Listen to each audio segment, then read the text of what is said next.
இது சட்டம் ஒருவேளை ஆச்சுன்னா நாளைக்கு எல்லா பல்கலைக்கழகங்களுக்கும் வேந்தர் என்கிற நிலை வரும். குறைஞ்சபட்சம் ஆளுநருக்கு உள்ள அந்த மரியாதை, அந்த பதவிங்கிறது முற்றிலும் பறிபோகும் இல்லையா? அது சரியா?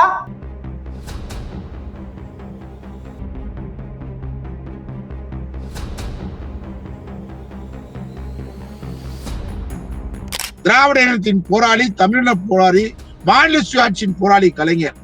அவர் பேர்ல அமைகிற பல்கலைக்கழகத்திற்கு டெல்லி எஜமானன், டெல்லியின் கங்காணி, டெல்லியின் ஏவலாளி, அடி முட்டாள்தனமா பேசக்கூடிய இந்த காவி கூட்டத்தின் கவர்னர் வேந்தரா இல்லாம திராவிட தளபதி அமைஞ்சிருக்காரு பாத்தீங்களா?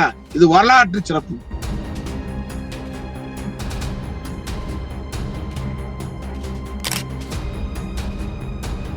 சூடு சொரண கேட்ட ஆளுநர் தமிழ்நாட்டை விட்டு வெளியேறு, இல்லையா டெல்லியில உட்கார்ந்துருக்க ஒன்றிய அரசு இந்த ஆளுநர் மரியாதை, இந்த மரியாதையோட கூட்டு போங்க, வேற இன்னும் கேவலப்பட்டு போகாம இந்த மரியாதையோட திரும்பி பல் புடுங்கப்பட்ட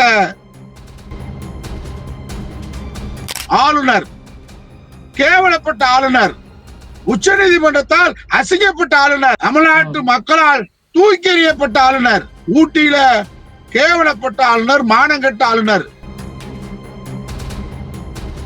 அனைத்து சமூக மக்களுக்கான 9 அம்ச திட்டங்களை இன்றைக்கு அறிவித்திருக்கக்கூடிய முதலமைச்சருடைய திட்டத்தை வரவேற்போம், வாழ்த்துவோம்.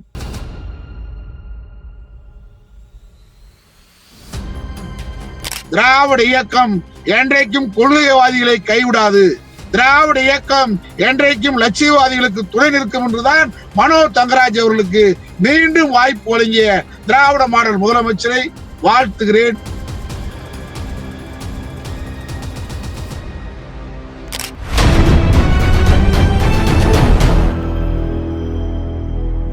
அறக்கழகம் பார்வையாளருக்கு வணக்கம். இன்னைக்கு நம்ம சந்திக்கிற மிக முக்கியமான அரசியல் ஆளுமை அண்ணா திராவிட மக்கள் முன்னேற்றத்தின் நிறுவனர் வழக்கறிஞர் திரு பசும்பொன் அவர்கள். வணக்கம் சார். வணக்கம். கிட்டத்தட்ட ஆளுநர் உச்சநீதிமன்ற உத்தரவுக்கு பிறகு அவர் ஒரு பொம்மை ஆளுநர் மாதிரியான விமர்சனம் கடுமையாக எழுந்து வந்தன.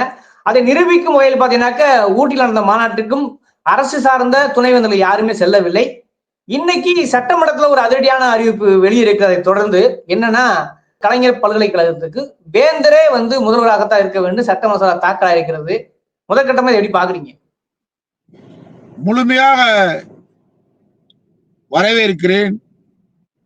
மாநில சுயாட்சிக்காக குரல் கொடுக்கக்கூடிய திராவிட முன்னேற்ற கழகம், இன்றைக்கு நம்முடைய திராவிட மாடலுடைய முதல்வர் இந்தியாவே மாநில சுயாட்சிக்கு கொடிகட்டி பறக்கின்ற வகையில் இந்த கவர்னருடைய அதிகார வரம்பை குறைத்து இன்றைக்கு மிகப்பெரிய ஒரு வெற்றியை பெற்றிருக்கிறார் உச்ச நீதிமன்றத்தால். அவருக்கு மகுடம் சூட்டுகின்ற அடிப்படையில் இன்றைக்கு சட்டமன்றத்தில் உயர்கல்வித்துறை அமைச்சர் கோவி செழியன் அவர்கள் கொண்டு வந்திருக்கிற இந்த சட்ட முன்வடிவை நாளை இறுதி நாள் நினைக்கிறேன் சட்டமன்றத்திற்கு கூட்டத்தொடருக்கு அதிலே சட்ட வடிவமாக வேண்டும், வடிவமாகும் என்று கருதுகிறேன், வாழ்த்துகிறேன். தமிழகத்துடைய முதல்வர் நம்முடைய கும்பகோணத்தில் அமைய இருக்கக்கூடிய தலைவர் கலைஞருடைய பல்கலைக்கழகத்திற்கு வேந்தராக வருவதற்கு அட்வான்ஸ் கங்கிராச்சுலேஷன், வாழ்த்துக்கள், நம்முடைய பாராட்டுக்கள் நம்முடைய முதலமைச்சருக்கு. நீங்க இது ஒன்றும் புதுசு இல்ல. குஜராத்ல மோடி முதலமைச்சரா இருக்கும்போது அவங்க எப்படி ஆளுன்னு கேளுங்க, கவர்னருடைய அதிகாரத்தை அவர் முதலமைச்சராக இருக்கும்போது குறைக்கிறதுக்காக பல்கலைக்கழகங்களில் வேந்தராக வேண்டும் என்று நீதிமன்றத்தில் வழக்கு தொடுத்து மோடி முதலமைச்சராக இருக்கும் போது அனைத்து பல்கலைக்கழகங்களில் வேந்தராக முதலமைச்சர் தான் இருந்தார். ஆனா ஆட்சிக்கு வந்த உடனேயே கவர்னருக்கு வேண்டாத மாநிலங்கள் அதிகாரத்தை கூடுதலாக கொடுக்கிறது, சண்டியத்தனம் பண்ண வருது, சல்லித்தனம் பண்ண வருது. உச்ச நீதிமன்றம் தீர்ப்பு கொடுத்ததுக்கு பின்னாடி வேந்தர் என்பது ஒரு பொம்மை தான், ஆடவோ அசைக்கவோ முடியாது. நம்முடைய சேனல்லே பேட்டி கொடுத்திருக்கேன். ஊட்டியில ஒரு துணைவேந்தர் போக மாட்டான்னு நான் முன்னாடியே கொடுத்திருந்தேன். உடனே பொய்யா பேசுறாரு கவர்னர், போலீஸ் வச்சு கவர்னர் துணைவேந்தரை மிரட்டினா. இதெல்லாம் என்ன பேச்சு, சில்லத்தனமான பேச்சு. பிஜேபி RSS சொன்னாலே சில்லறத்தனமான பேச்சு. எப்படி வருவாங்க? மாநில அரசு கட்டுப்பாட்டில் இருக்கக்கூடிய துணைவேந்தர்கள் எப்படி நீங்க நடத்துற? உனக்கு அதிகாரமே இல்ல. மாநாடு நடத்துவதற்கும் அதிகாரம் கிடையாது. அதை விட கேவலம் என்ன தெரியுமா உங்களுக்கு? துணை துணை ஆள் ஊரை கூட்டு தர பாருங்க, துணை ஜனாதிபதியை. நமக்கு நல்லதுதான். துணை ஜனாதிபதி நேரா லைவ்லயே பார்த்துட்டு போயிட்டாரு.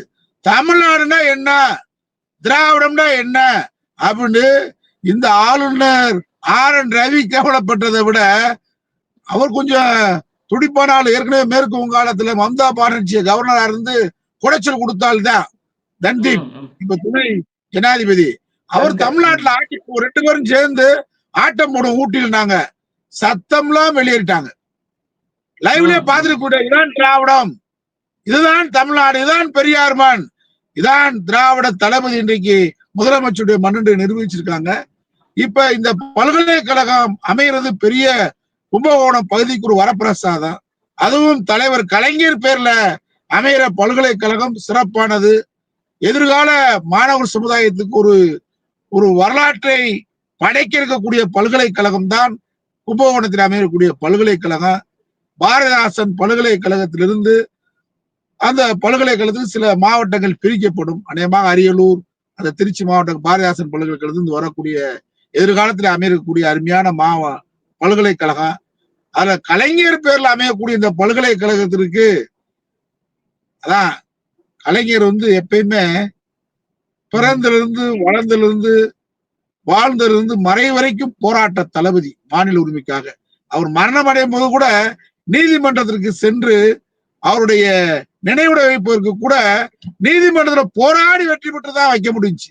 அதனால போராளி, திராவிட இனத்தின் போராளி, தமிழின போராளி, மாநில சுயாட்சியின் போராளி கலைஞர்.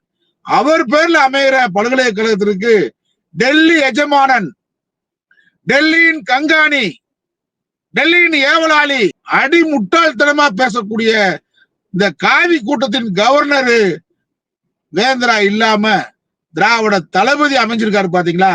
இது வரலாற்று சிறப்பு.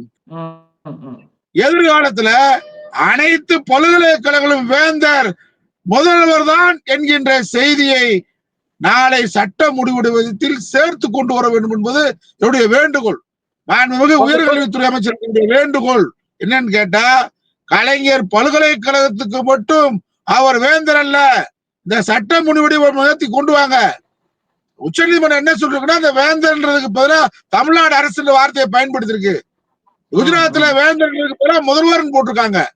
ஏன் அதே மேற்கோள் காட்டி அனைத்து பல்கலைக்கழகங்களுக்கும், தனியார் பல்கலைக்கழகம் உட்பட அனைத்து பல்கலைக்கழகங்களுக்கும் வேந்தர் தமிழ்நாடு முதல்வர் தான் என்கிற சட்ட முன்வடிவை சேர்த்து இணைத்து நாளை சட்ட முன்வடிவாக கொண்டு வர வேண்டும் என்பது எங்களை போன்ற திராவிட இயக்க உணர்வாளர்கள், மாநில சுயாட்சிக்காக போராடக்கூடிய, தன்னுரிமைக்காக போராடக்கூடிய தமிழ் உணர்வாளர்களின் அன்பான வேண்டுகோளை இந்த பேட்டியின் வாயிலாக நம்முடைய மாண்புமிகு கல்வி அமைச்சருக்கு வைக்கிறேன். இல்ல சார், இப்போ இந்த நிமிடம் வரை வேந்தங்கிற பொறுப்புல ஆளுநர் இருக்கிறதாகத்தான் தகவல்கள் பல சட்ட வல்லுநர்கள் சொல்றாங்க. இது சட்டம் ஒருவேளை ஆச்சுன்னா நாளைக்கு எல்லா பல்கலைக்கழகங்களுக்கும் வேந்தர் என்கிற நிலை வரும். குறைஞ்சபட்சம் ஆளுநருக்கு உள்ள அந்த மரியாதை, அந்த பதவிங்கிறது முற்றிலும் பறிபோகும் இல்லையா? அது சரியா? அதை எப்படி புரிஞ்சுக்கிறது? அது எந்த வகை நியாயம்? ஒரு கேள்வி இருக்குல்ல. ஆளுநர் பதவி தேவையில்லை என்பது திராவிட இயக்கத்துடைய கொள்கை கோட்பாடு. என்ன சொல்லிருக்கேன், ஆட்டுக்கு தாடியும் தேவையில்லை, நாட்டுக்கு கவர்னரும் தேவையில்லை என்றது பேரறிஞர் அண்ணாவின் தத்துவம். ஆனால் ஆளுநர் பதவி இருக்கும் வரை அந்த ஆளுநர் பதவிக்கான மரியாதையை தருவது திராவிட இயக்கத்தின் பண்பாடு. ஆனால் ஆளுநர் வேலையை செய்யாமல், ஆளுநருடைய கடமையை செய்யாம, RSS காரன் போல, பிஜேபி காரன் போல, சங் பரிவார் கூட்டம் போல செயல்பட்டால் ஆளுநர் பதவியை தவறாக பயன்படுத்துகிற இந்த ஆளுநரை நாங்கள் மதிக்க மாட்டோம். ஆளுநருக்கு இங்க வேலை இல்லை. அது மாதிரி உச்ச நீதிமன்றத்துல வேந்தர் இருக்கு. ஆனா வேந்தருக்கு ஒரு பியூன் போஸ்ட் கூட, ஒரு OA ஆபீஸ் அசிஸ்டன்ட் போஸ்ட் போட கூட அதிகாரம் இல்லாத வேந்தர். அவ்வளவுதான். அதிகாரம் தமிழ்நாடு அரசு வந்துருச்சு. நீதிமன்ற தீர்ப்புல அதிகாரம் என்பது தமிழ்நாடு அரசு. இனிமே வேந்தருக்கான அந்த வேந்தர் செஞ்ச வேலையை, ஆளுநர் செஞ்ச வேலையை அனைத்து பல்கலைக்கழகங்களுடைய அட்மினிஸ்ட்ரேட்டிவ் நிர்வாக பொறுப்பை தமிழ்நாடு அரசுன்ற வார்த்தை இருக்கு. அன்னைக்கு நம்முடைய தமிழ்நாடு அரசு சார்பாக பேசிய வழக்கறிஞர்கள் உச்ச நீதிமன்றத்துல தமிழ்நாடு அரசுக்கு பதிலாக முதல்வர் அப்படின்ற பிரேயர் பண்ணியிருந்தா முதல்வர் என்ற வார்த்தை வந்திருக்கும். இதை மோடி அப்பயே சுதாரிச்சு குஜராத் மாநிலத்தில் வாங்கினது மாதிரி நம்மளும் வாங்கியிருப்போம். நாளைக்கு சட்ட முன்வடிவுன்றது கலைஞர் பல்கலைக்கழகத்திற்கு வேந்தர் என்பது எதிர்காலத்தில் அனைத்து பல்கலைக்கழக வேந்தராக முதல்வர் வருவார் என்பதற்கு அச்சாணிதான் நாளைக்கு போடுறது. இந்த கவர்னருக்கு இனிமே என்ன வேலைன்னு கேட்டா, இந்த கவர்னர் எந்த பல்கலைக்கழக வாசலுக்கும் நுழைய முடியாது. என்ன சொல்றீங்க? வாசலுக்குள்ள நுழைய தமிழ்நாடு அரசு கட்டுப்பாட்டில் இருக்கக்கூடிய பல்கலைக்கழகங்கள் வாசல்ன்ற கார் நின்றாலே நாங்க தூக்கி வெளியே வச்சிருவோம். வாசலுக்கு உனக்கு என்ன, பல்கலைக்கழகங்களுக்கு உனக்கு என்ன சம்பந்தம்? வேந்தர்னா வரலாம் போகலாம், நாங்க கூப்பிட்டால்தான் வரணும். வேந்தர் இஷ்டத்துக்கு வர முடியாது, இன்ஸ்பெக்ஷனுக்கு வர முடியாது, ஒரு பட்டமளிப்பு விழாவுக்கு வர முடியாது, கூப்பிட்டாதான். அதனால பல் புடுங்கப்பட்ட ஆளுநர், கேவலப்பட்ட ஆளுநர், உச்ச நீதிமன்றத்தால் அசிங்கப்பட்ட ஆளுநர், தமிழ்நாட்டு மக்களால் தூக்கி எறியப்பட்ட ஆளுநர், ஊட்டியில கேவலப்பட்ட ஆளுநர், மானங்கெட்ட ஆளுநர். அவருக்கு உண்மையிலே மான ரோசம் வெக்கம் சூடு இருந்தால் எப்பயோ போயிருக்கணும் தமிழ்நாடை விட்டு. போறேன்னு சொல்லிட்டு ஏதாவது கலவரம் பண்ணிட்டு போலான்னு உட்கார்ந்துருக்காருங்க. நாங்க பெரியார் என்றாலே கலவரக்காரன், நாங்க கலவரக்காரன், இனி வந்து கலவரம் பண்ண முடியாது. அதனால ஆளுநர் டெல்லி பக்கம் போயிடலாம், வேற மாநிலத்து பக்கம் போ, இங்க உனக்கு வேலை இல்லை. ஆளுநருக்கான எந்த வேலையும் நாங்க விடவும் மாட்டோம். ஏன்னா ஆளுநர் வேலையை தவிர மக்களுக்கான 10 மசோதா நிறைவேற்றிருக்கிறோம், கையெழுத்திடல. இந்தியாவிலே எந்த மாநிலத்தில் இப்படி ஒரு சட்டம் வந்திருக்கா? ஆளுநரே கையெழுத்து இல்லாமல் உச்ச நீதிமன்றமே தமிழ்நாடு அரசு முதலமைச்சர் ஸ்டாலின் அவர்கள் தலைமையில் நிறைவேற்றப்பட்ட தீர்மானங்கள் ஆளுநர் கையெழுத்து இல்லாமையே செல்லும்ன்ற தீர்ப்பை வாங்கினதுக்கு பின்னாடி ஆளுநர் இந்த ஊர்ல இருக்கலாமா? ஆளுநருக்கு எந்த விதமான தகுதி இருக்கா? பதவிக்கு மரியாதை இருக்கா? அல்ல, மரியாதை கட்ட ஆளுநர், கேவலப்பட்ட ஆளுநர், மானங்கெட்ட ஆளுநர், சூடு சொரணை கட்ட ஆளுநர் தமிழ்நாட்டை விட்டு வெளியேறு. இல்லையா டெல்லியில உட்கார்ந்துருக்க ஒன்றிய அரசு இந்த ஆளுநர் மரியாதை, இந்த மரியாதையோட கூட்டு போங்க, வேற இன்னும் கேவலப்பட்டு போகாம இந்த மரியாதையோட திரும்பி அழைத்துக்கொள் ஒன்றிய பாசிச பாஜக அரசு என்பது அவருடைய வேண்டுகோள். குறிப்பா அரசு ஊழியர்களுக்கு பல்வேறு சலுகைகளை, குறிப்பாக திருமணத்துக்கான முன்பணமா இருக்கட்டும், பெண்களுக்கான அந்த பேறுகாலமாக இருக்கட்டும், ஓய்வூதிய திட்டம் முதற்கொண்டு மிக முக்கியமான அறிவிப்புகள் வெளியிட்டிருக்கிறார். இதற்கிடையே அமைச்சர் மாற்றங்கள் நடந்திருக்கிறது. குறிப்பாக மனோ தங்கராஜ் மறுபடியும் அமைச்சராகிறார். 2 அமைச்சர்கள் பதவியை விலக்கிக் கொள்வதாக சொல்லியிருக்கிறார்கள். அதை சேர்த்து புரிந்துள்ளது. அரசாங்க ஊழியருடைய கோரிக்கை நீண்ட ஆண்டுகளாக அவர்கள் கோரிக்கை வைக்கின்றார்கள். தலைவர் கலைஞர் அவர்கள் கொண்டு ஒரு அரசாங்க நடைபெறுவதற்கு ஒரு மனிதனுக்கு எப்படி இதயமோ அது மாதிரி ஒரு அரசு, ஒரு நாடு நல்லா நடக்கணும்னா அரசாங்க ஊழியர்கள் தான் இதயம். பல்வேறு கோரிக்கைகளை முன்வைத்திருந்தார்கள். நிதி பற்றாக்குறையினாலதான் நம்முடைய திராவிட மாடல் முதலமைச்சர் இவ்வளவு நாள் காலதாமதம் பண்ணாரு. அது அரசாங்க ஊழியர்களுக்கும் தெரியும். ஒன்றிய அரசு எந்த நிதியும் தர மறுத்துருச்சு. இருக்கிற நிதியில குண்டாச்செடியோட குதிரை ஓட்டுன மாதிரி ஓட்டிக்கிட்டு இருக்க வேண்டியதா இருக்கு. ஜிஎஸ்டியும் கொடுக்கல, வெள்ள நிவாரணமும் கொடுக்கல, எந்த நிதியும் கொடுக்க மறுக்கக்கூடிய இந்த கேடுகட்ட ஒன்றிய அரசு எதிர்த்து தமிழ்நாடு அரசு இந்த அளவுக்கு தன்னிறைவோட பொருளாதாரத்திலே இன்னைக்கு உயர்ந்து இன்னைக்கு அரசாங்க ஊழியர் உட்பட அனைத்து சமூக மக்களுக்கான 9 அம்ச திட்டங்களை இன்றைக்கு அறிவித்திருக்கக்கூடிய முதலமைச்சருடைய திட்டத்தை வரவேற்போம், வாழ்த்துவோம். அது மாதிரி 2 அமைச்சர்களுடைய லாக்கா மாற்றம், நான் அதுக்குள்ள போக விரும்பல. ஆனா அதே நேரத்தில் நம்முடைய நாகர்கோவில் மண்ணில் காவி மண்ணாக மாற்ற வேண்டும் என்று கருதிய அந்த மண்ணில் தொடர்ந்து கருப்பு சித்தாந்தம், திராவிட சித்தாந்தத்தை வீறு கொண்டு எழுந்து அந்த மண்ணில் பிரச்சாரம் செய்த மனோ தங்கராஜ் அவருக்கு மீண்டும் வாய்ப்பு வழங்கியது மூலம் திராவிட இயக்கம் என்றைக்கும் கொள்கைவாதிகளை கைவிடாது, திராவிட இயக்கம் என்றைக்கும் லட்சியவாதிகளுக்கு துணை நிற்கும் என்றுதான் மனோ தங்கராஜ் அவர்களுக்கு மீண்டும் வாய்ப்பு வழங்கிய திராவிட மாடல் முதலமைச்சரை வாழ்த்துகிறேன், வரவேற்கிறேன்.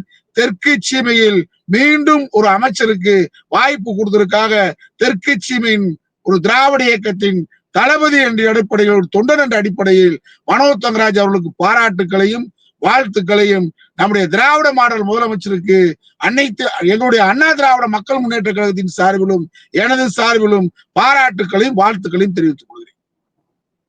அதாவது இந்த வேந்தர் பதவி ஒரு சாதாரண விஷயம் இல்ல. குறிப்பாக உச்சநீதிமன்ற உத்தரவுக்கு பிறகு அது முதல்வருக்கு தான் இயல்பாக செல்ல வேண்டும் என்கிற பல்வேறு கருத்துகள் இருந்தாங்க கூட, இன்று வந்து சட்டசபையிலேயே ஒரு சட்டமாக அறிவித்திருப்பது என்பது உள்ளபடியே ஒரு பெரிய மாற்றமாகத்தான் கருத முடியும் நினைக்கிறேன். அதுபோக இலாக்கா மாற்றம், அரசு ஊழியர்களுக்கான அறிவிப்பு என்பது பல்வேறு சட்டமன்றத்துல பல்வேறு தடாலான அறிவிப்புகள் வந்திருக்கின்றன. உங்களுடைய விமர்சனங்களையும் அப்படியே மக்கள் பார்வைக்கு விட்டுவிடுகிறேன். இந்த விவாத சூழல் அறக்கலத்துக்கு நேரம் ஒதுக்கி ரொம்ப நன்றி சார். நன்றி.